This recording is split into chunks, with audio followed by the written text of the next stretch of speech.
I hate talking about this kind of stuff, but I think it's important for you and I to cover this. If you're feeling depressed right now, if you're feeling a little bit stressed out, I want to let you in on a little secret that I've discovered that works for me, and I'm wondering if it might work for you as well. Oftentimes when we're feeling down, depressed, we don't have any motivation, I believe it's because we've spent too much time trying to focus our lives on being comfortable. Realize this.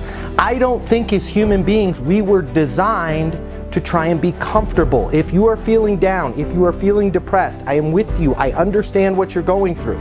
But I want you to try something a little bit differently. I want you to try challenging yourself. When you challenge yourself, that's where the growth is. When you can become uncomfortable, learn some new skills, or try something that you didn't think you could do, that's where all of the joy, all of the happiness, all of those endorphins in your brain are going to start to try and kick in. Stop trying to design your life to be comfortable and start thinking about every day, how can I challenge myself? How can I learn something new? How can I get better?